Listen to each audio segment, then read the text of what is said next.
안녕하세요. 이번 시간에는 친환경 ESG 경영을 잠깐 살펴보고 불가리스 사태를 되짚어 보겠습니다. 이제 대세는 친환경입니다. HLB는 생각보다 친환경과 연관성이 높은데요. 최근에 수소 선박을 선보이기도 했습니다. 2년간 HLB를 지켜보면 굉장히 트렌드에 민감한 게 HLB라는 것도 알 수 있습니다. 특히 글로벌 트렌드에 민감합니다.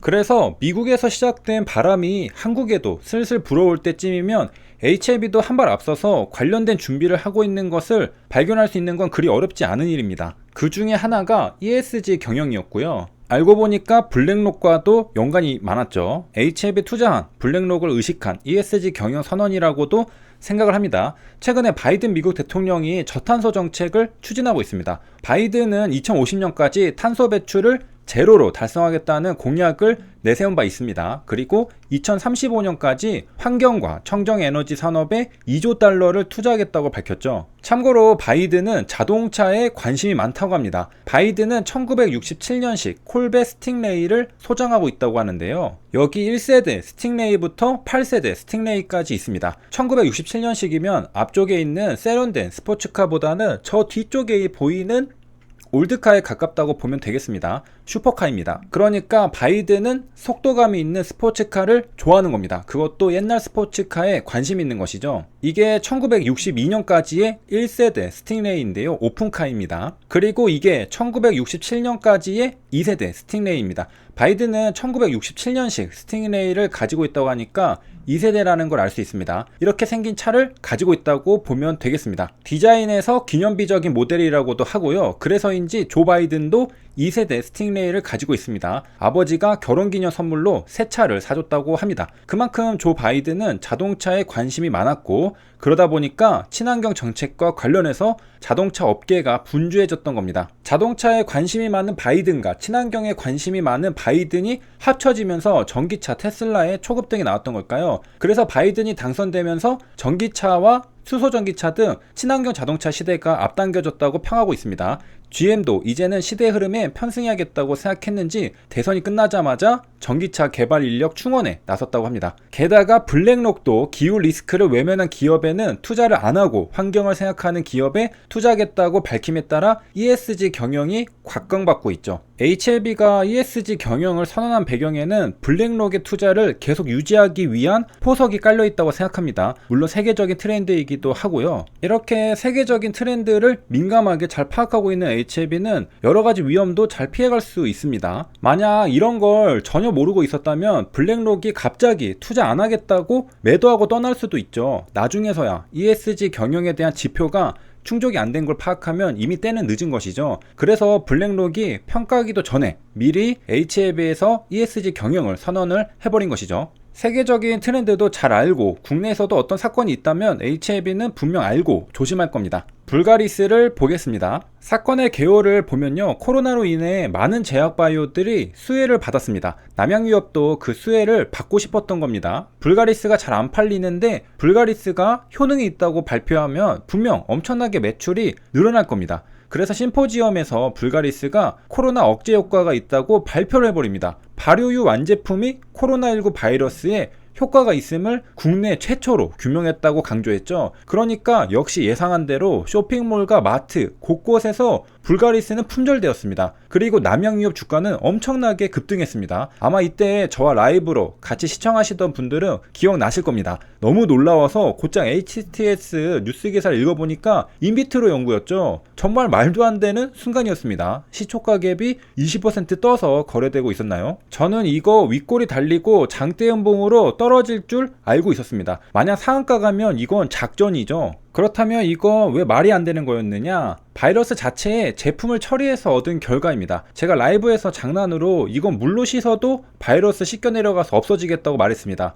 그리고 그때는 한창 넥스트 사이언스가 핫할 때였는데 지금 당장 넥사는 콤부차 가져와서 콤부차로 뿌린 다음에 결과 발표하면 주가 급등할 수 있다고 장난으로 말하기도 했었죠. 우리가 코로나는 호흡기로 감염되는데 불가리스는 마시면 위로 들어가죠. 코로 마실 수가 없습니다. 그런데 이 결과는 바이러스에 직접 불가리스를 뿌린 결과죠. 그리고 어떤 성분이 우리 몸에 들어가면 그 성분이 어떻게 바뀔지, 어떻게 작동할지는 직접 해보지 않으면 알기 어렵습니다. 그래서 실험실 연구가 아니라 인체 실험을 해봐야 하는 겁니다. 그리고 실험실 연구로 효과가 있다고 발표하는 건 과대해석이라고 볼 수 있죠. 그러니까 한마디로 인체 임상 시험이 아니라면 세포 실험으로 코로나 효과가 있다고 발표하면 안 된다는 겁니다. 투자자들을 호도하는 결과를 가져올 수 있기 때문입니다. 불가리스는 무엇을 한 거냐? 우리가 아는 임상시험도 아니고요. 전임상도 아니었습니다. 전임상은 동물 실험인데 동물 실험도 아니고 세포 실험이었습니다. 최소한 비임상도 아니고 세포에 코로나 바이러스를 배양해서 불가리스를 뿌려본 결과를 발표한 것이죠. 이건 디스커버리 단계에서 하는 아주 극초반에 하는 연구라고 볼 수 있습니다. 우리가 어떤 신약 후보 물질을 발견했다고 각광받는 건 아니죠. 전임상에서 효능이 있다 하더라도 그건 사람한테 직접 투여해봐야 아는 거야, 이렇게 말하죠. 누구도 동물 실험에서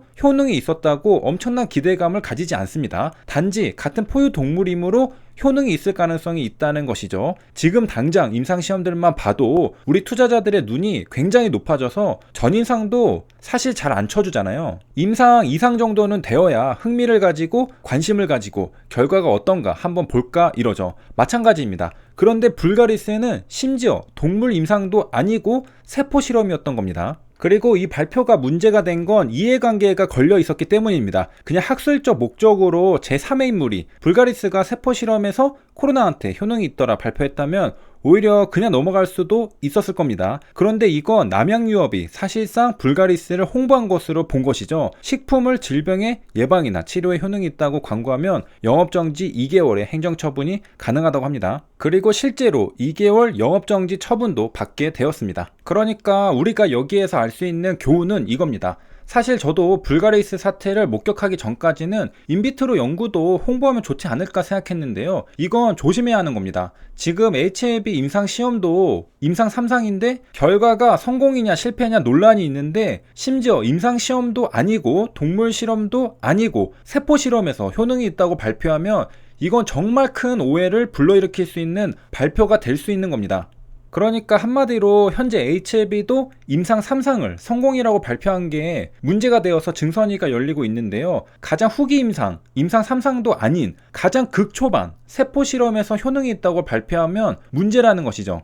그리고 사실 일반 투자자들은 잘 모르고 투자해서 큰 손실 나면 이건 누가 책임져 줄 수 있는 게 아니죠. 그러니까 위험한 발표였던 겁니다. 나중에 이렇게 밝히죠. 세포 실험 단계의 결과라서 그리고 인체 임상 시험을 거치지 않아서 효과를 단정 지을 수 없음에도 오해를 불러일으키게 발표했다고 말이죠. 참고로 인비트로는 유리 안에서라는 뜻입니다. 실험실에서 한다고 보면 됩니다. 저번에 공부한 적 있죠. 우리가 외우기 쉽게 인비보는 비버 같은 동물 가지고 실험한다고 생각하면 인비트로랑 구분하기 쉽죠. 그러니까 결국 남양유업의 불가리스 사태도 허위 과장 광고 이슈였던 겁니다. HLB도 최근에 남양유업의 불가리스 사태를 알고 있었겠죠. 당연히 인비트로 연구는 발표 안 할 겁니다. 특히 코로나 인비트로 연구는 말이죠. 원래도 과장 광고 이슈가 생길 수 있는데 실제로도 생겼던 사례가 코앞에 있었으니까요. 최근에 나온 논문을 보니까 쓱 보고 인비트로겠구나 생각했는데요. 여기 보면 will be tested in vitro라고 적혀 있는 걸 보니 3D 모형 같은 걸로 디스커버리만 하고 아직 인비트로 연구를 다음에 할 차례였나 봅니다. 그러니까 세포 실험도 하기 전에 논문이라고 알 수가 있습니다. 그러니까 세포 실험보다도 더 전 단계 논문이었던 것 같아요. 다 읽어보진 않아서 뒤에도 내용이 있을지는 모르겠지만 말이죠. 이 문장만 읽으면 말입니다. 넥스트로 인비트로를 진행한다고 하죠. 세 줄 요약입니다. 인비트로는 유리 안에서라는 뜻입니다. HLB는 ESG 경영을 선언하면서 블랙록을 잡아두면서 떠나는 위험을 피할 수 있었고요. HLB는 인비트로 코로나 연구는 발표 안 하면서 과장 광고의 위험을 피할 수 있었습니다. 증선위가 터지긴 했으나 글로벌 트렌드에 민감하고 국내 트렌드에도 민감하여 할 일은 선제적으로 하고 안 해야 할 일은 또 안 하면서 위험 회피 능력이 생각보다 좋습니다. 여기까지 시청해주셔서 감사합니다.